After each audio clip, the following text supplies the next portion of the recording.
Hi friends, happy Thursday. Can you believe it's Thursday? I can't believe it's Thursday. It feels like in a way the week flew, but it also feels like the longest week ever. Like last week we were all like, what's this new reality? And now we're like, oh man, this is our reality. I hope everyone's doing well. I wanted to share a beautiful message today. Today is actually a holiday.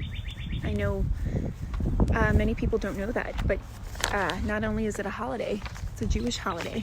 It's a woman's holiday, rather. And so I thought I'd come on today. So what is this woman's Jewish holiday? Okay, so today is the first day of the Hebrew month of Nisan, and it is called Rosh Chodesh, the first of the month. And every Rosh Chodesh is a woman's holiday. The first day of the Hebrew month is a woman's holiday. To this point, many people have the custom to wear white, which is the tradition when it's a holiday. And women are actually encouraged today to take a break from chores. This is like in Jewish law. Take a break from doing laundry. I think it says, in the Jewish code of law. Men, perfect day to treat your wives out, whatever that means in this day and age. But I'll tell you why today is a Jewish woman's holiday. So this dates back to after the Jewish people left Egypt. They were in the desert, and then they were finally, after many years, going to get the Torah. And Moses told the Jewish people, they were at Mount Sinai, right? He says, I'm going to go up to heaven for 40 days and 40 nights. When I come back, I will bring back the tablets and give you the Torah. And so the Jewish people were waiting, but they miscalculated. And they counted 39 days instead of 40. And so they came to the conclusion after waiting all day that Moshe is not coming down. And they thought maybe he just decided to stay in heaven. Maybe he died. They didn't know, but that's what they thought. And there was a group of the Jewish people called the Eruv Rav. They were like a group of Jewish troublemakers who were just very negative and always were, instigating trouble, very rebellious. And they said, you know what, let's make a golden calf, and the golden calf will lead us. And this was natural for the Jewish people to do, because you have to remember that in Egypt they had all served idols. They were steeped in idol worship. And so this was the most natural thing for them to do. And that is what they did.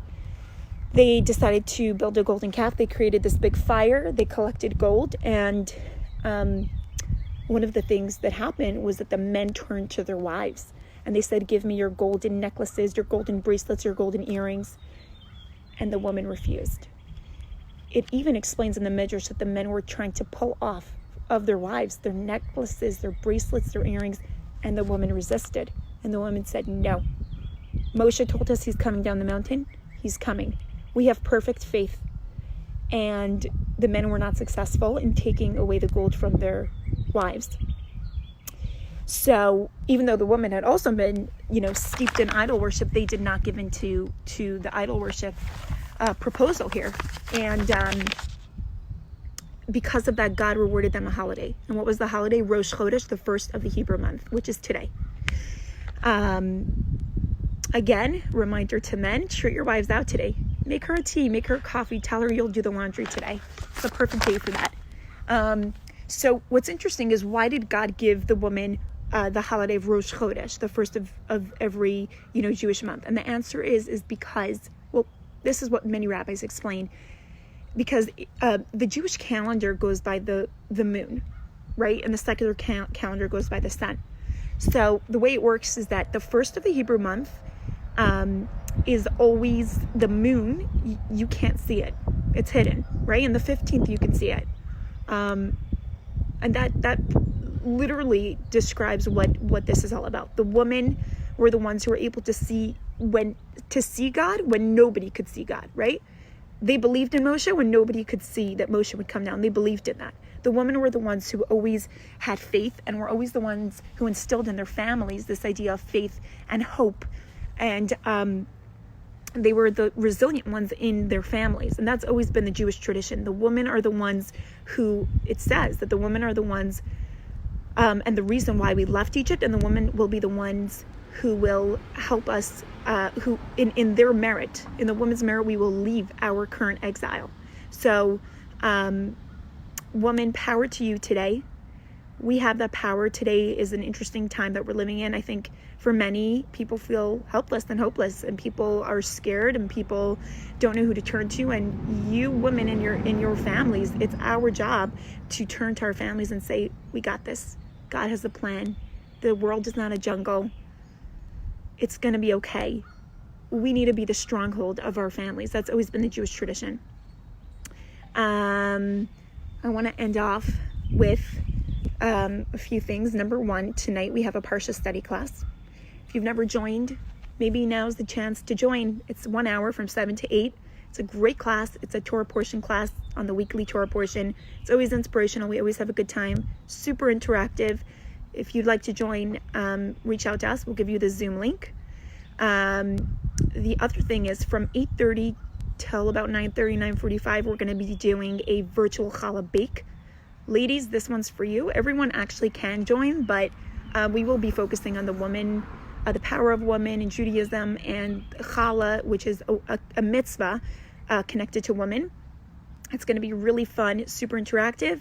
And lastly, don't forget that we do have a task force. If anybody needs help, if anybody wants to volunteer, if anybody needs resources of how do we do Passover without our grandparents, without, the way we've always done it, check out jewishlouding.com/COVID-19, and you will see resources, you will see opportunities for volunteering. And if you'd like to stay at home and you need someone to bring, stuff for you, we're happy to do that. And thank you for watching. Just going to quickly look at the comments. Hi guys, it's so fun to see everyone. Kelly, exactly. Things are hard now. Moms can be their cheerleaders for the family. That's exactly right. Yes, Brad, I also love the birds chirping. Today's finally nice weather. Good to see you, Elizabeth, Ariel, Randy, Jen, Lori. All right, guys, have an amazing, fantastic day. Make the most of it. Take advantage. Good to see you, Connie.